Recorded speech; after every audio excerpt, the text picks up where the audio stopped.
Hi, friends. I'm Rob Pennington. I'm a professor at the University of Kentucky, and I'd like to thank the Urban Collaborative for giving me an opportunity to talk about building inclusive oriented programming for students with intellectual and developmental disabilities.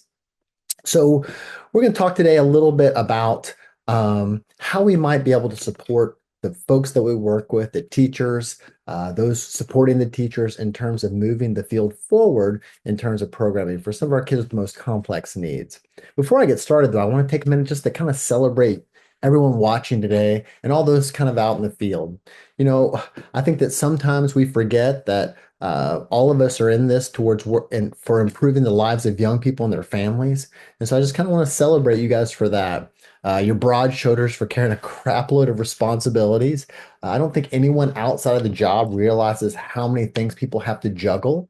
Uh, our field's intellectual capacity and skill repertoire. So again, the number of things that you have to do. Other fields that are much more highly respected, oftentimes they have to do a quick assessment and then perform one procedure. You think about a surgeon. I take a look at some arteries. I'm like, oh, there's a hole here we need to patch. But for us, we are constantly looking at hundreds of holes that need to be patched simultaneously. So I just want to reward, just acknowledge that in folks. I think it's important that, especially folks probably watching this today, I appreciate your support of your colleagues. So, if I usually talk to a large group of teachers, I might say, okay, who has thought for just a minute? This might not be have thought about leaving, right? And really, one of the reasons that I think that people stay is because they're community. So we've all had hard times. We've all had people cry on our shoulders. And so I want to thank you for supporting your colleagues in that way and for doing the hard things. Again, I think this is one of the hardest jobs that is out there in terms of supporting kids in this educational setting, especially given this current educational climate. And so, in summary, I just want to remind you guys you have a lot of awesome sauce. So, again, thanks for being here. Thanks for watching this. Thanks for all the work that you do. So I just kind of again want to start off with this acknowledgement that it's really rough out there, right? So we're seeing 40% fewer teachers coming into the field, which is leaving us grasping for resources to get bodies in there. I've worked in 3 teacher preparation programs, and I see like our standards dropping so we can get people through as quickly as possible. And so it's tough. We're harder getting new people in that are qualified, harder to keep people. And things keep changing, right, within the field. So our expectations, the things that we need to do. So it's a tough time for education. And my fear is this: we're shaped by our policies, those that fund our work, these tough times, right? And then that larger community that sees kids with disabilities as others.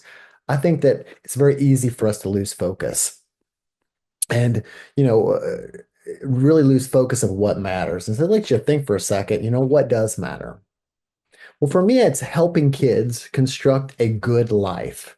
So, giving them tools that they need so they have the options, the opportunities to go out there and seek, more pleasant experiences than punishing and difficult ones, right? So, we want people to be able to leave school, leave the classroom into their communities, and be able to find success, find joy, right? Be able to contribute. And so I'd kind of like to ask you for a second as you're sitting there. I'll give you about 10 seconds to think about this. What is a good life for folks? What comprises a good life? And it's going to be different for every person, but I do think there are some kind of general things. So I think relationships are a big deal, right? So when you leave, um, the workday, usually you may go home to a person or connect with some people online, right? And those matter. They help you get through. So those personal relationships, those friendships, those romantic relationships, all those things are important. Family is important for folks to be able to contribute to family, feeling that sense of belonging, I think is really important.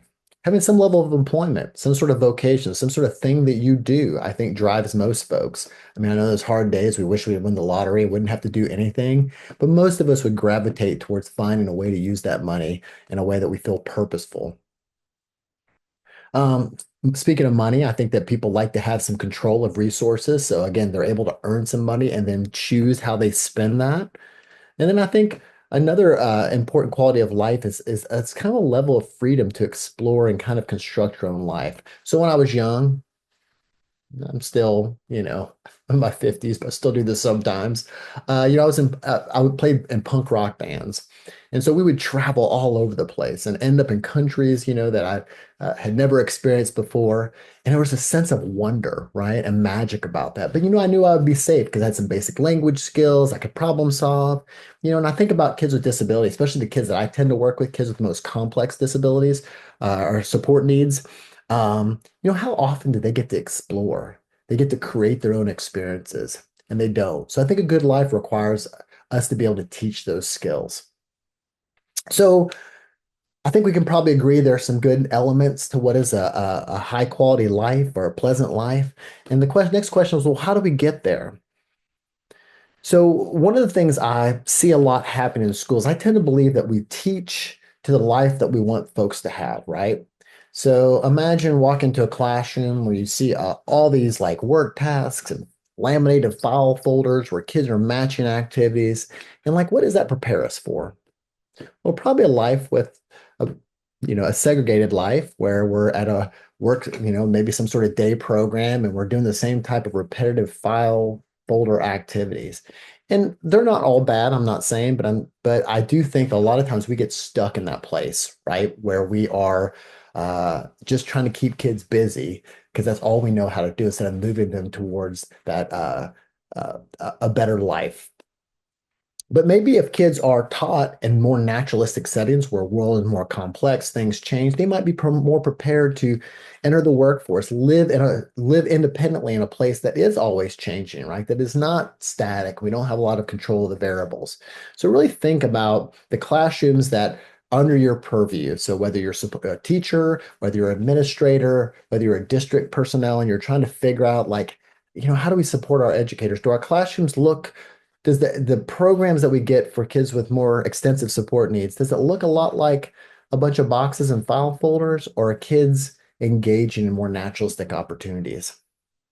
So I also like to kind of frame the direction that we want to go as two kind of juxtaposed approaches. So one's kind of like a Mayo approach. So a lot of us are familiar with the Mayo Clinic. My wife went there. There's lots of great medical facilities, MD Anderson. But again, there are some features of these versus kind of hospice programming, right? So when we think of the Mayo Clinic, or that type of approach, we think of things like integrated interdisciplinary teaming. So people are working together around providing supports for folks. So I often worry that kids with the most complex needs aren't communicating. I may sit outside of a classroom, I'll watch, and there's kids that may not say anything to another person, or whether it's speech or sign language and I will worry because a lot of times and we have like kind of relegated all that responsibility to a speech language pathologist instead of a whole team. And communication happens all the time, right?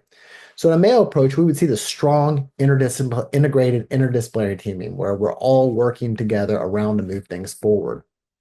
State of the art evidence-based practices, right? So at a Mayo place, we got the best of the best. They know what they're doing. They're reading research. They've got the implementing things with science behind them. There's a database approach. So again, we don't want to spend 6 months in some sort of intervention and it not be effective. Um, and certainly at the Mayo Clinic, that could be life or death. But I would argue for a lot of our students, that could be life or death as well. I was recently in a classroom working with some teacher with a teacher. There's really nothing going on in that classroom, and we got in the middle of the year, but that these kids have been exposed to 5 months of no instruction. These are like kindergarten age kids with autism, a lot of great prerequisites for language, but their lives may look different because of that missed 5 months of instruction. Focus, and here's probably the most important part of this kind of Mayo approach is when we go to these high quality programs, the idea is that they don't stay there, right? A part of the motto of the Mayo Clinic is that they get you back to your life. And so that life, that naturalistic life that everyone deserves, that's kind of what I think special education should be, right? The idea is that we give them intensive supports, we're giving them the best of the best, but the idea is not to keep them at the hospital, not keep them in this specialized setting. We figure out how those things can work back into a natural life or into natural experiences. So when you think of hospice care, where are you in that? So many of us as we're getting a certain age, we've experienced that with our own parents, right? Or people that we love. And the idea is that there's usually more accommodation and comfort over teaching. So knowing that an individual may not have a long period of life or may not be able to reach those outcomes, we just make sure we take care of them. And I would argue that's what I'm experiencing a lot in our classrooms, this idea that we think that our kids have come only so can only go so far. And so if we just take care of them, that's really what our call to do is. We see decreased expectations, uh, decreased complexity of supports, right? And so again, if we don't expect somebody to have this long, fruitful life, then we don't have to, fire on all cylinders to make sure that we're constantly intervening and teaching. And anyway, the rigor, the quality tends to go down. And so is this sometimes special education? Absolutely it is. And so I want you to just take a second and think about the programs that you see. Would you say, yes, they're the best of the best? That's Mayo Clinic. We're always focused on getting kids back to a natural life. Or do we see a little bit of a shift towards a hospice care where kids are segregated, clumped together? Teachers are just trying to keep them moving and happy, but there's not this constant worry about, well, how do we get them out of this setting? How can we get them to that next level? We get caught in that a lot because I think that we equate specialized with separate, you know, um, and basically the data across several research teams in different parts of the country that are just walking into classrooms and seeing what's happening. It's seeing things like kids are passive observers during instruction, and there's a worrisome lack of communication support. Or kids are sitting there just kind of watching their teacher teach and not getting opportunities to respond, which is a big deal. Our kids, need lots of practice, lots and lots of practice. We're seeing kids are more likely to receive no instruction, fewer interactions, and more distractions in their segregated programs. And something very worrisome for me is what we're seeing consistently off several reviews over the last couple of years that teachers are implementing. They're not aware of the evidence-based practices to use. They're implementing harmful practices. And so, that speaks to, I think, our training at the teacher ed side. So let's see what we can do about it. Let's kind of get our heads on straight, right, around where we could be. So I like to propose the term inclusion-oriented practice, and that's really about taking existing tools, everything we've got, and we start shifting to them towards or directing them towards meaningful, inclusive outcomes for all students. So I like the term inclusion oriented. Wrote a paper a couple of years ago with Michael John Greco, and he talked about inclusion oriented schools. And I think his point was that, he doesn't see a lot of inclusive schools. And so people are trying to work that direction. So inclusion oriented practice, again, is kind of along that same lines. It's like we should be able to be from the most restrictive setting across, we should be always moving towards orienting all of our efforts towards making sure kids have access and success in that natural world. So how do we do this, right? So we start by envisioning that enviable life that Ann Turnbull talked about, right? That all kids can have this life that's like, wow. I like to tell a quick little story. There was a time in my life, I taught martial arts for about 20 years, and a man came through my door, or through my grandmaster's door, and said, and Grandmaster said, Brother Rob, do you mind teaching him on Sundays for about a month? He's this weird, he's strange. He keeps asking me about Bruce Lee, but I think you can handle it. You were a special ed teacher. I was like, or I was a special ed teacher. I said, sure. Um, and after about, that month turned into 7 years of meeting with him every Sunday. I realized that he had an intellectual disability, mild autism, was on the autism spectrum. Uh, and so we developed a strong relationship with him. But he would tell a lot of stories that, I didn't think were possibly true. And again, contextualize, like he would do things. He would show up at practice with a cigarette and he'd drop it out. As soon as I came out to meet him, he goes, I don't smoke, Sifu Rob. And I would say, that's I don't care if you smoke or not. I don't smoke. It's like, okay. So he would tell a lot of light fibs, right? But he would also talk about these experiences, like how he was on the road with Kiss and, he wrestled Andre the Giant. Uh, and I was like, okay, sure. And anyway, we spent several years together. Well, some bad circumstances happened in his life.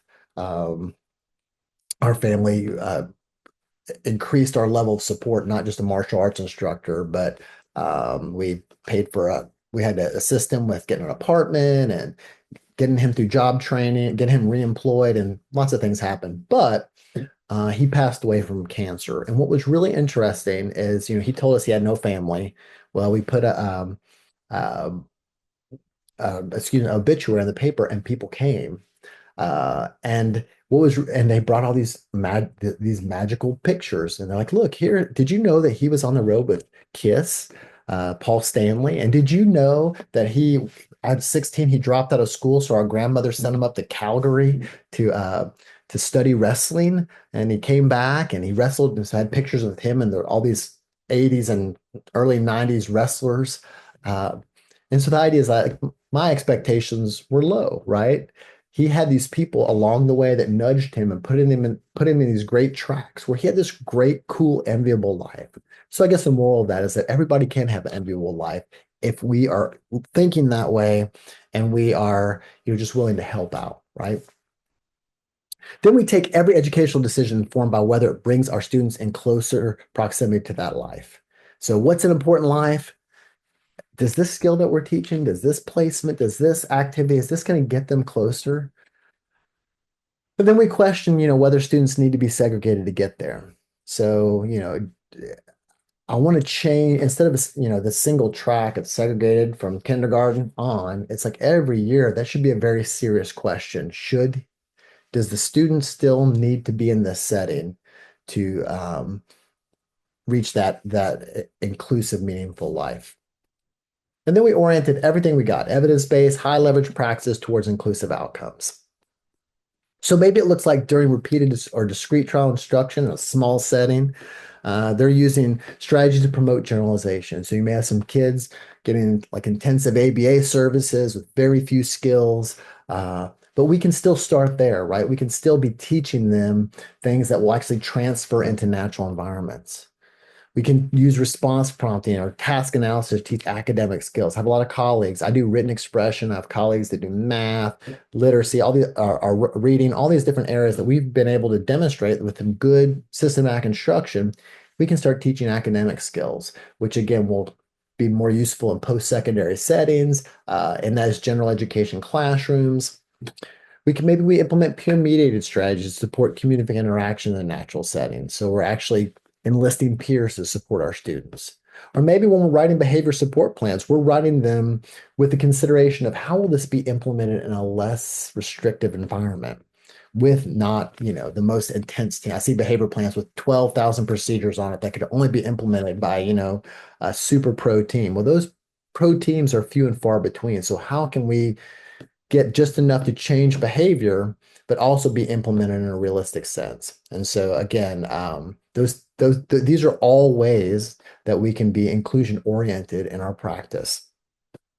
So again, this means that whether we are in a tiny world, a special school, right, we can be teaching independence, self-management, focus on meaningful skills, and then we move to that segregated classroom in a school building. We could be doing all those things, but we can start increasing opportunities for them to interact with their general education peers, receive instruction from general education teachers. And then once they're in that larger world, that kind of general education setting, we can adapt materials, we can increase peer supports, we can use embedded instruction. So again, no matter where we are, we can be inclusion oriented. So a couple of years ago, I wrote this paper called An IEP for Me, and it really was concept scaling up what we know about serving kids with disabilities to us as teachers. Because there's some really good ideas in there, right? It's like we can't target everything, right, all at once. And so what if we just prioritize for ourselves how we want to grow as a teacher, right? And then we start setting some objectives for ourselves, and then we change the environment to make it happen. So again, we rethink teaching, engage in assessment, set goals, build partnerships, change the environment, and monitor progress. So this is kind of what we're going to talk about for the rest of the talk today. I'm going to introduce you this tool called the Autism and Low Incidence Classroom Observation Tool, Inclusion. So first thing that we have to think of, there's no bad educators, right? And I know some of you would be like, yeah, right. But the reality is that when we call people bad educators or really we use any sort of construct to describe somebody, we really take ourselves out of the driver's seat. You're like, oh, they're a bad educator. Well, I can't do anything about it, right? Because it's on them versus how do we get them there? Most teachers have experienced different teacher preparation programs, different supports in schools, just like our students. So I love some of you guys that are of a certain age, Captain Caveman here. It's like, teacher bad. Why bad? Do bad things. Why do bad things? Because they're bad. So we want to kind of get out of that mindset. Really, teachers sometimes are just tired and sometimes unprepared. So many of our folks are, as I mentioned a little bit earlier, are receiving decreased intensity in their teacher preparation programs. So we're seeing increased generalist curriculum where they're taught broad, a broader number of skills, but less deep. We're seeing one data point per project or assignment. Some of you guys can reflect back on your own preparation and be like, man, remember that behavior management class where you had to do that one behavior change project? Well, with a lot of support and guidance from your professor, you got an A on it, maybe, right? Well, that's one data point that was there with a lot of support. And the rule is 3 data points a pattern makes, which is a great motto for life. Somebody wrongs you, you're like, well, it's just one data point. Let's look for a pattern. You would never send a kid off after crossing the street one time, accurately. It's like, okay, you're free to play in the traffic. No, but we do that with teachers all the time. We set them up. We have a class around, we have a big project for that class. They do it. And then we give them an A, and there's some sort of assumption there's a competency there when there's usually not. And so the idea is that we expect them to generalize, maintain that skill when we see them in regular class into their practice. Supervision is limited and often delivered by those with probably the not the most current knowledge. So the idea is that a lot of universities, sometimes faculty supervise folks, but sometimes we're finding retired teachers, whoever else can do it, right? Because as resources are becoming more strained, some universities have fewer and fewer faculty in the area of severe disabilities to be able to go out and do supervision. So we find other folks to do that. And again, those people are awesome. Usually they do a nice job of keeping teachers in the classroom, but they're not necessarily the most current, and usually their job switches towards keeping them moving, keeping them in that classroom, not giving up. And oftentimes as we go thinner, with more content, we miss a lot of important things. So some colleagues of mine did a series of studies these last couple of years where we looked at preparation there of communication for teachers, right? And we saw that teachers, teacher educators, and experts in the field all agreed across these 3 studies that we are not teaching kids how to, are teaching teachers, preparing teachers to teach communication instruction, which is probably the most important thing for this population, really for all of us, right? Sometimes our teachers are just tired, so they often don't have support or insufficient resources. I was recently out in Texas, and there was a teacher that had no paraprofessionals and 18 kids in her classroom with disabilities, which is, almost impossible to be able to do what she needed to do in that classroom. Sometimes when there is available PD, it doesn't always address their needs. We're still in a place where a lot of folks are getting compliance in their summer. Training's focused on compliance, but not really individualized to what that individual needs. And then coaching, what's available, sometimes is perceived as, oh, I'm in trouble, so somebody has to come in and help me. There are some districts that do a really nice job of getting in the front and providing support, but oftentimes when somebody else comes in your classroom, it becomes a signal that there's a problem. And so, it sets that dynamic up where teachers are already stressed. They may not have it may kind of prevent the development of a strong relationship between that coach and that teacher. And so, again, another issue. And, we also have a lot of data that coaching doesn't work. It does, well, it doesn't always work. So let me retract that. Coaching is great. But if you look at a lot of our studies on simple behavior change procedures, like for instance, teaching teachers to deliver positive feedback to their students, what you see is you see low levels of positive feedback. We come in and coach. We get the teachers' levels up to where they should be. And then once the coach is gone, over time, they start drifting back down. So in terms of long-term support, sometimes our coaches aren't always that effective or having a lasting effect, excuse me. So I just kind of like to remind folks, nobody said I want to be a mediocre teacher ever. And I always joke when I go into early childhood, or excuse me, I go into my undergraduate classes, I'm always like, who's going to be an awesome teacher? And they're like, I am Dr. Pennington. I'm like, that's not true. And then their little tails tuck. And we talk a little bit about, well, about half of you will be mediocre. About a quarter of you will be really great. About a quarter of you will hope that you leave the classroom. And then we joke and we talk about how they can protect themselves against that. But that's the reality. It's like many of you have seen that and experienced that. You've been in classrooms and you're like, wow, that's not how it should be done, right? So as we move forward, we're continuing down that line of what do we reframing how we think about teaching. I think it's important for us to think about teachers as learners, right? So what if we looked at teaching as a collection of behaviors as we do our students' behavior? So teachers behave, right? So they implement plans, they write plans, they revise plans, they take data, they provide positive feedback. um, they do that within certain periods of time, and there's a latency that certain tasks have to get completed. And so there's, again, we can look at teacher behaviors just like we do our students behaviors. Together, all those teaching behaviors are a repertoire. And I think that's really important. We spend a lot of time separating teaching from the behaviors. Like I was a teacher, a young man, I was in Future Teachers of America, and I already had that identity. I was going to be a teacher before I even knew if I was going to teach. And that's sometimes can be difficult when we're trying to separate that identity of a teacher from teaching behavior. So when you say you're not doing something, we're like, you're saying I'm a bad teacher. It's like, no, we're not. There's a teaching behavior that we need to increase or change, right? And it's important for us to understand that our teachers are always just responding in the context of what works for them, right? Or their learning history. So there's this old B.F. Skinner quote, the rat is always right. And what that means is that uh, we are only responding to what we've been given and what we know works for us. And so it makes no sense to blame the teacher as we don't blame students for the errors that they make. So instead of this idea of we can tell teachers, all these things that they're supposed to change and how they're supposed to be, change is probably a lot less like this. So you go into a classroom, a new teacher who's still building their skill repertoire, and we expect them to go from here to here, right? And the reality is probably a lot more like this. So I like to ask teachers when I go in and work with them, it's like, what's that one thing? One step at a time. So they can complete that and then keep moving forward. Um, once we The next part of this is we have to figure out kind of where teachers are. So we talk about this program assessment.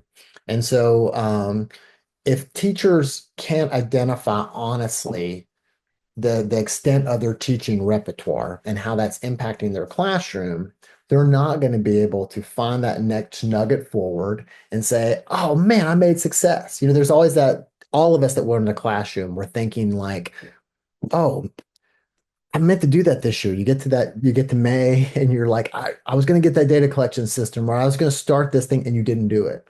And I think that's awesome because I think that happens a lot because within um, the flurry of things that are always happening, we have a hard time holding on to where we currently are as a teacher and then any progress that we're making.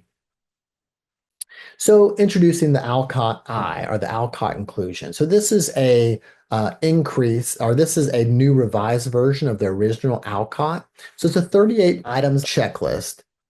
And so what earlier in my career, I directed our state autism training center. And we were a part of a project where we were helping build model classrooms, and we were using an external tool that had a lot of pages, a lot of, Likert scales, like sometimes, maybe a 5-point Likert scale. And it was really difficult to use to establish these classrooms. So we went and afterwards and just kind of said, okay, how can we get everything on one page so I can go in within an hour, get a sense of what a program is, and give guidance to a teacher to be able to help them. So this is the outcome. What you're going to notice on the left is two sources of data, observation and report. So in some cases, you may not see something, but a teacher tells you, that's fine, because this is a coaching tool, not a formal evaluation tool. It can be scored as not evidence, partially evidence, or evidence. And with the Alcott comes a guide protocol that has, exactly what the line of demarcation between partially evidence and not evidence is. You'll also see in that document why is this important. But the idea here is that teachers can move. So the original version of this actually had evidence and not evidence. But because teachers were scoring so low on that and felt so disheartened, we said, you know what, let's give folks credit for progress towards that. And so, like, for instance, there's visual schedules in place. They may have them, they may have gone through the work, but they're just not using them consistently. So, in that case, you might see a partially evidence instead of not evidence. Um, how we've been using this has been used multiple ways. So higher ed programs have gone in and actually used it to evaluate their teachers' growth within alt cert programs. We've worked within large states. We've worked within SPDIG grants to be able to support teachers in their growth. Um, I do a lot of working across the country with teams of teachers. So we'll sit down, and everybody will do a self-assessment and then kind of go through and set goals for themselves. Then it'll be monitored by their internal district team. So there's 6 programming areas. So the first area is environmental supports for safety and predictability, right? So you're going to see items on this like team members can observe all areas of the classroom. Visual supports or tactile cues are displayed throughout the classroom. You're going to see use of individualized and group schedules, use of assistive technologies. Teacher signals clearly indicate when transitions are approaching. And then we'll have folks kind of go through and score those. If you want to I'll give you a couple seconds if you want to be like, is there an area that you see in your district that is an area of need? Teachers usually score fairly high on these because these are kind of low-hanging fruit, right? You develop these things once, and then you get them in place, and then I can observe that they're there. The next are instructional supports. And instructional supports are those things that are the tools to kind of help us get there, right, in terms of teaching. So there's going to be some lesson planning, systematic instruction plans, which are a little bit more intense. So again, these are kind of recipes for those kids that need the most intensive instruction. They're kind of like, say this. If the child does this, then we're going to respond this way. So it does a nice thing for our kids that are the most complex in terms of learning or acquiring new skills. It makes sure that team members are implementing the same procedures when they're working with the student. All team members are engaged in instruction-related activities when not on break. Team members are positioned to facilitate peer interaction and learning from the classroom teacher in non-segregated settings. Data are collected on multiple student objectives. Data are plotted on line graphs, and team members report the use of database decision-making rules. Those last 3 are so important for us because we want to make sure that kids are not exposed to ineffective instruction. And that's probably the biggest part of why data collection to me, I love it. It's required. It keeps us out of due processes. But to me, the most important part of it is its ethical application. It protects kids from poor instruction. Then we have instructional areas. So we're looking at what is happening during instruction with our teachers. So we're going to see team members provide instructional opportunities in non-segregated settings because context is everything, right? We want kids to learn skills within that ever-changing, complex environment that is not the segregated classroom. Even though obviously those classrooms can be pretty complex as well. But the idea is we want them to learn things under conditions that are more similar to what they should see post graduation. Team members modify and adapt materials to differentiate academic instruction. Team members facilitate peer supports or peer support networks. No student sits for extensive period of times without instruction. Team members generally deliver the same directive once and then use prompts or feedback to ensure a correct student response. This is important. So I'm going to give you an example. So right now, imagine I'm looking right at you and I say, what's my middle name? And you're going to go, I don't know it. And what if I just kept pressing you? Oh, you know what it is. Come on, tell me. And then what if I said, I give you some sort of prompt? Okay, you know what it is. And so the whole time you're sitting there while your classmates are staring at you and your anxiety increased a little bit, right? Basically, what's happened to you is I punished you. I've given you like 4 opportunities to fail without even helping you. So really what it should look like is, what's my middle name? Clyde. Say my middle name. Good job. Yeah, it's Clyde, and I might come back to it. So the idea is that I give you more opportunities than not to contact success. And that's so important for really all learners. No student sits for extensive, excuse me, and go back to team members provide consistent feedback during instruction. All instructional materials are age appropriate. Team members use preference assessments to identify potential reinforcers. Team members teach academic skills aligned to the general education curriculum, and team members use methods to promote generalization. All essential stuff. Now, this isn't everything you're going to see in a classroom, but I would argue if all these are in place, you're going to have a good Honda, right? Maybe a good, nice Honda CRV. It's going to move kids forward. It's going to be a solid program for folks to build upon. Communication instruction supports. So many of us can come to agreement that kids are not receiving enough communication supports in their classroom. There are data showing kids are leaving high schools, being dumped into the post-secondary world with no way to communicate and advocate for themselves. So we're going to look here at things like all students have a functional communication system. What that means is that it's a communication system to protest or request that can be understood by a novel listener. So if I'm just gesturing, right, that's not enough. I need to use a sign, a picture-based system. I could write it or speak it. So some topography that's pretty commonly understood by a novel, that could be easily understood by a novel listener. Communication instruction observed across multiple times and partners. Students should have access to their communication supports at all time. I argue that if a kid is using a system and we've pulled it away for some purpose, that's a type of restraint because we're limiting their freedom. Team members teach and arrange the environment to facilitate peer interactions. You think about that for a second. All right. Behavior supports. So again, this is actually a picture of me in 1992 teaching one of my first students. Um, uh, so this is probably what wears our teachers out the most, right? They have the hardest time trying observing people getting hurt, observing kids hurt themselves, being hurt. Um, it's also very frustrating when teachers are trying to teach. They have a lesson and then it's thrown awry because a student has a 4-hour meltdown. It's very tough for people to be able to kind of get their head around. I have to deliver this program, but I've also got severe challenging behavior. So there's some basic things that should be in place. Again, our most complex needs our folks with the most complex needs are going to require probably a lot more resources, but the things below are the things we should see. So one, classroom expectations for performance are posted and taught and adapted for kids that are non-readers. Team members teach and reinforce students' requests for access or escape. So the idea is if a kid knows how to ask for what he wants, there's not really a need to engage in most challenging behavior. The problem is kids haven't been taught that, or they've been taught it hasn't worked, or we haven't done a good job of figuring out how to work that into our instructional schedule. If the kid says, I need a break, and you're like, but I'm covering this important thing. How do we make that work? And there are some procedures for that. But generally speaking, we would want to see teachers reinforcing kids' requests for breaks or access to preferred or more attention, more help in the classroom. Team members provide praise and preferred stimuli following appropriate behavior.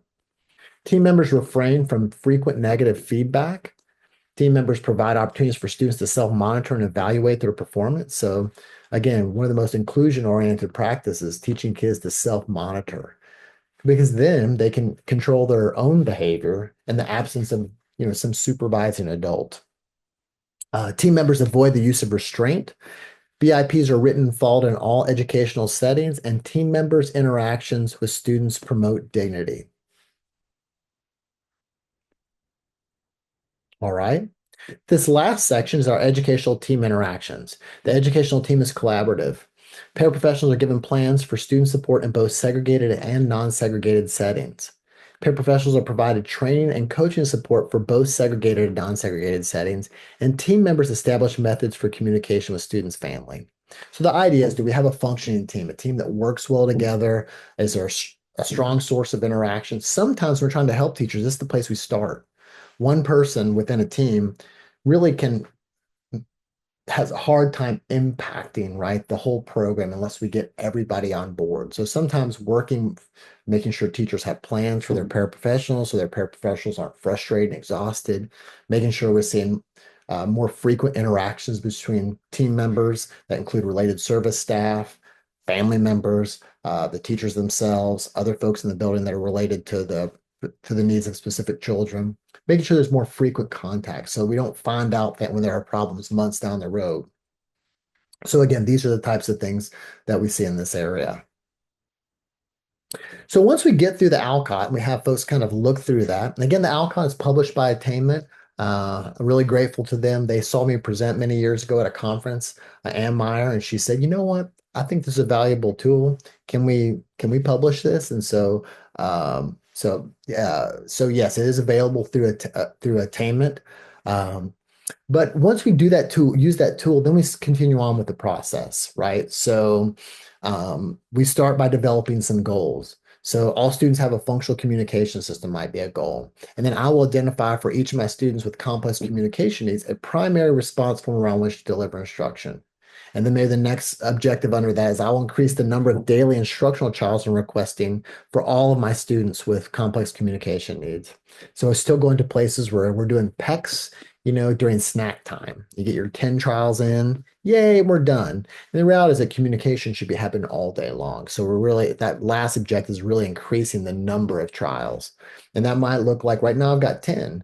So my goal, right, is I'm going to increase to 100, right? And then maybe 150. And so again, maybe there's this kind of benchmark approach of how I'm increasing my number of opportunities for students. Oh, sorry, a little made a slide out of order there. So then we might develop goals that were about literacy instruction. So maybe it's all staff will implement high quality reading instruction supports for students. All staff will implement the system of least prompts, which is a prompting method that we use around comprehension with at least 80% accuracy to support students to answer questions in response to reading. Or all staff will be able to implement scripted reading programs with 90% accuracy. Maybe students will increase their opportunities to learn within the general education program. So general education teachers will increase the rate in which they direct OTRs. These are opportunities to respond. So I'm going to ask you a question, ask you to do something, and then you get an opportunity to respond so you can be reinforced to students during lessons. So this goal is really around, you're doing some co-teaching, or a child is in a general education setting and the general education teacher never, interacts with the child or doesn't ask them academic questions. So this would involve us going in, teaching the teacher some prompting methods, how to present materials to the student, and making sure that we, encourage them to include our student more in those interactive activities. General education peers will increase the rate in which they interact with students with extensive support needs in general education settings. So maybe we go in and kids are sitting by themselves. And so one of the best supports we can put in place are those peer supports, right? Because if you're a teacher of 24 kids, 30 kids, you have a kid with more complex needs, there's still only one of you.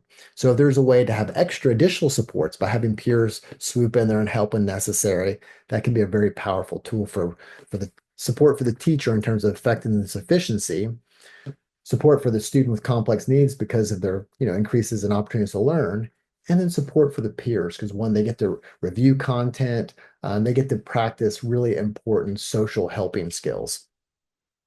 And then once we do that, we have them develop some steps.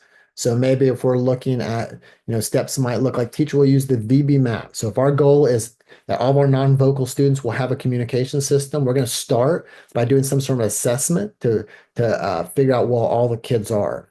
And then maybe we're going to increase the number of instructional trials to requesting to 100 per day for Michael, Sam, and Missy.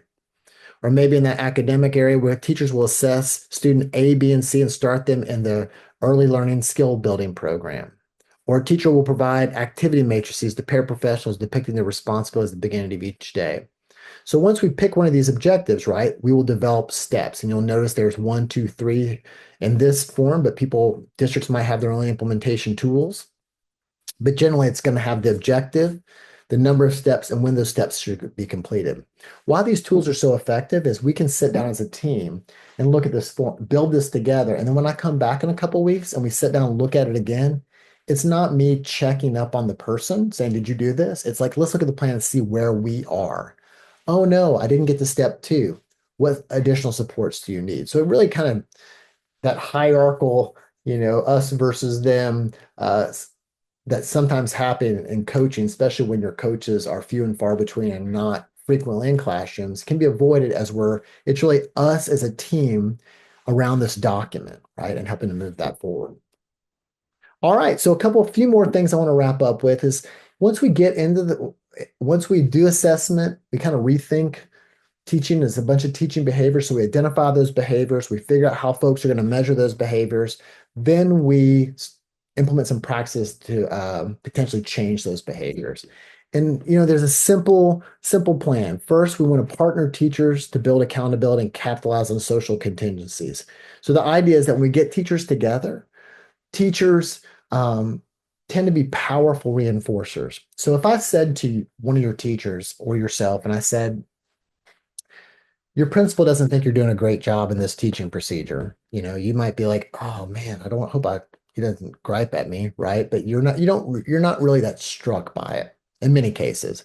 But let's say a teacher hears that other teachers in the building think they're not a good teacher. That's heartbreaking, right? So getting teachers together to work on goals and getting some level of accountability, I think that's a powerful tool. So I really like building teams around these goals. So oftentimes we may take two teachers work on similar goals and have them report their progress to each other every couple weeks.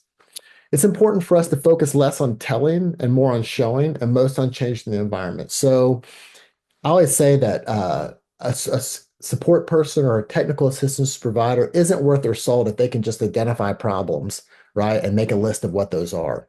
So any middle school kid can walk into a classroom and go, that ain't right, right? So I like to say that first, figure out what's wrong, but really show, or what needs to be improved, be able to model those practices for folks, right? But that's probably not going to be enough.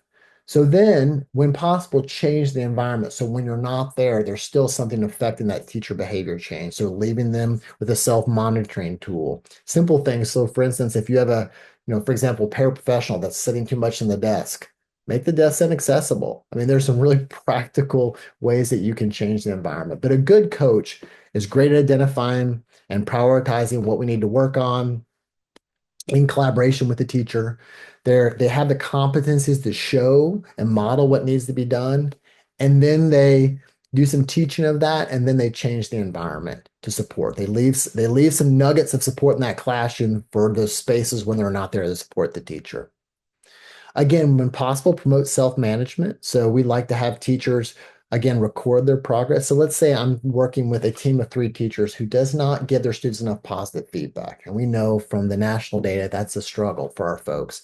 So essentially what I might do is say, okay, guys, I want for you once a week to just pick another teacher in the classroom. And I want you to score how many times they give positive feedback during an academic lesson, just for 10 minutes, and then share it with that person.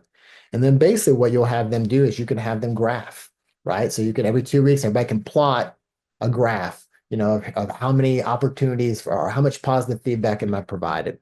So again, finding ways to be accountable, but also progress monitor your changing or our teachers changing of behavior.